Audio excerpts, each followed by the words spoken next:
What if I told you that actually most of your problems could be solved by only one thing?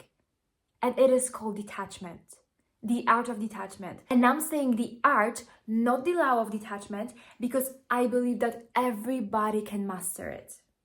Detachment is not the absence of the desire, it is the absence of struggle. So when you're so attached to something, what is that telling your subconscious mind is that you don't really have that thing. Because otherwise, you wouldn't hold on to it so tightly. Let's say that there is a job that you're holding on so tightly that you want so much, or you are like, like I'm holding on to this partner. I really don't want them to go, but like, why are you scared that they will go? You're scared because you do not really believe that you have them. You do not really believe that you have that thing. Otherwise, you wouldn't be so desperate for it.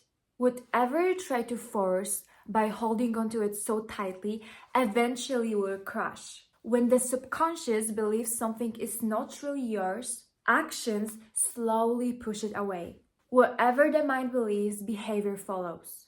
Hi everyone, my name is Jagoda and welcome to my channel. So today I will teach you how to become the most detached version of yourself. Detachment is extremely important if you want to live your dream life.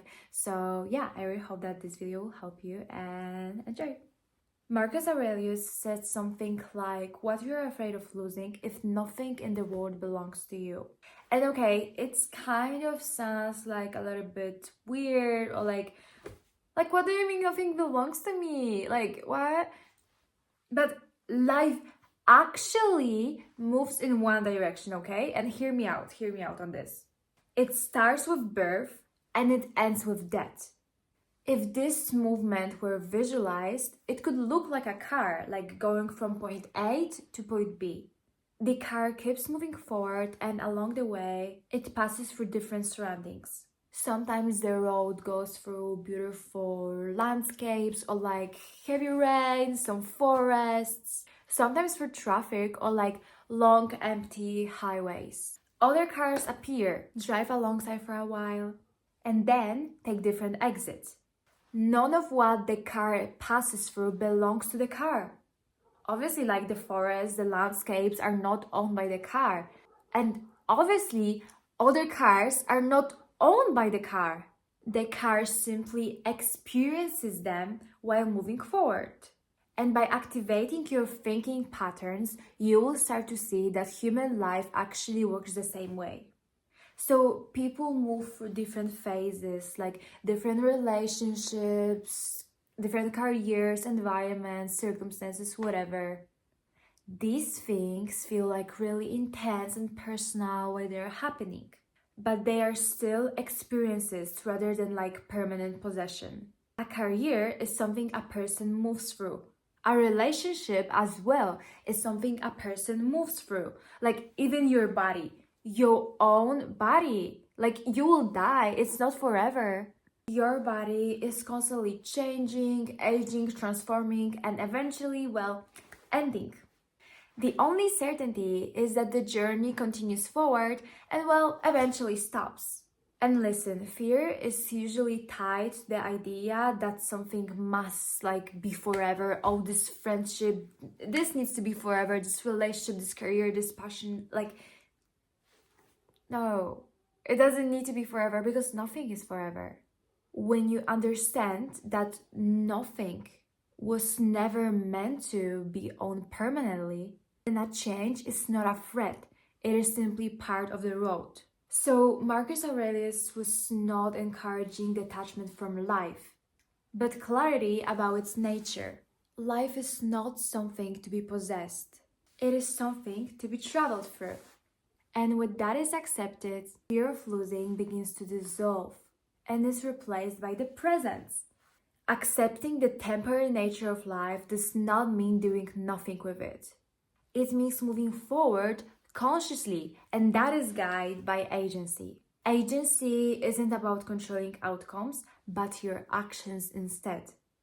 So you have complete agency over your actions, right? You have the agency over what you do, what you create, who like you spend your time with, whatever, what risks you take. Those are yours. That's where your power lives, okay? That's where your power lives. Remember that. But detachment is about releasing your grip on what happens after. You can decide to go to a trip to Monaco. That's agency. But you cannot decide how Monaco will make you feel, who you will meet there, or like whatever it will be meaningful for you or not, whatever it will be worth it or not.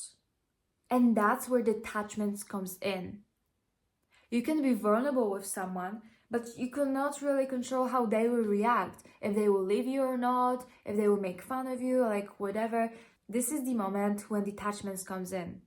Also, detachment doesn't kill agency, it actually protects it. When you're too attached to outcomes, you become paralyzed.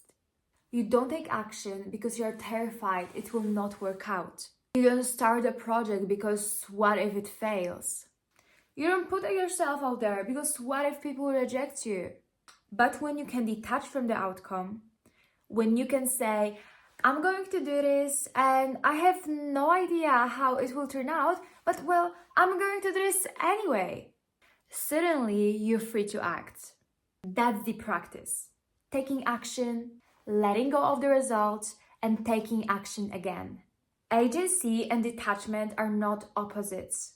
They're partners. You need both to actually live.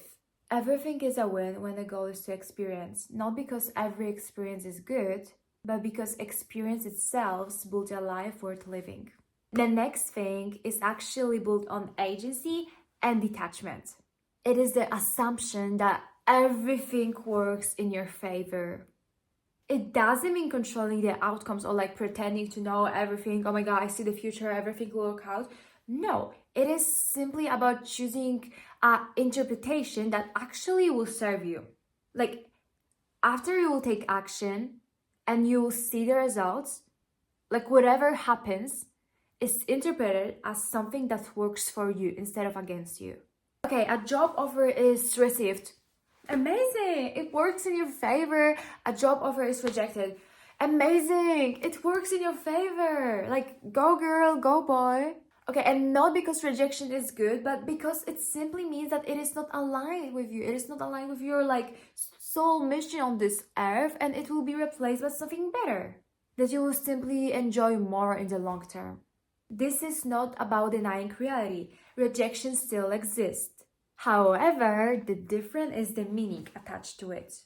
Okay, and some people say, oh my God, that is being delusional. And guess what? Well, it is being delusional. But honestly, if you think otherwise, you're also delusional. And let me explain. So, okay, when you're like, oh, okay, I got rejected here.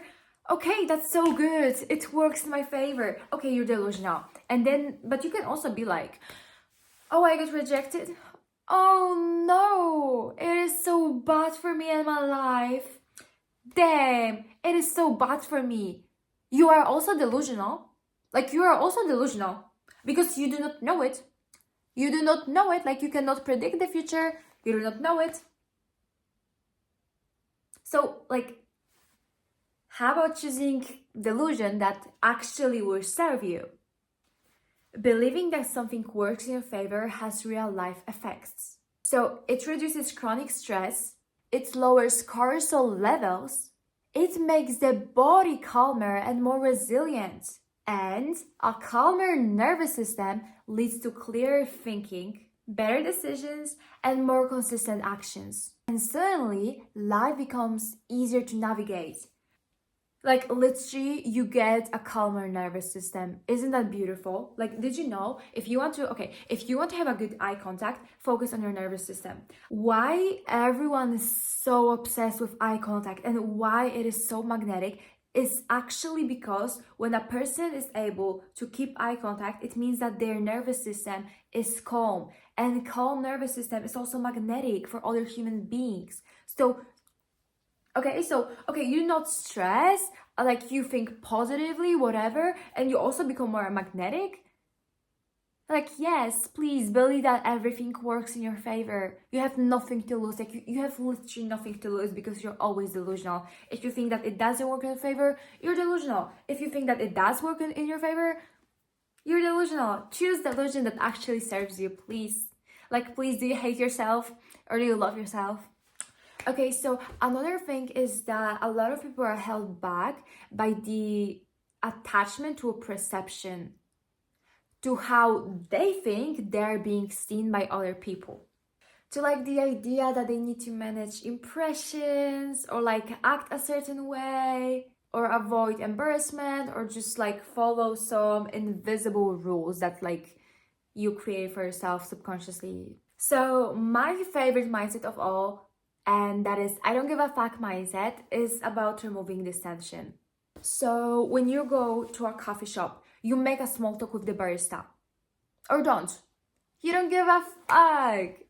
When you are on your morning walk, like smile at everybody. Smile at everybody. If they do not smile back, okay, that's fine. You don't give a fuck. If you like somebody's outfit, compliment the outfit. If you think that someone's dog is cute, like go and say, oh my god, your dog is so cute, like you don't give a fuck. Just do whatever the fuck you want. I promise, like honestly, it is almost like the key to happiness. Just do whatever you feel like doing. You have a thought and stop like killing this thought. Just do it. Just be like, okay, like you have the thought and then you have all of those overthinking thoughts like, no, I don't want to do this. No, it will be weird. No, it is too embarrassing. No, you don't give a fuck. Just go and do it. Like, just go and do it. It's all about having fun. Life is only serious because of the programming in your head. A healthy human being would not care what other people think of them, if other like laughs on them or not. Because it's your own insecurities that make you care about it. It's not their laugh that actually bothers you, it is that there's someone inside of you that is always making fun of you. And you know what, who's that? Like this hot bitch, like that is watching this, like you, like it's actually you're making fun of yourself. But you know what, it's actually good. It's actually good because if it's you, then it's also in your hands and you have the control here. Okay, that's the end. Thank you so much for watching my video, and yeah, remember that everyone is a princess. Love you.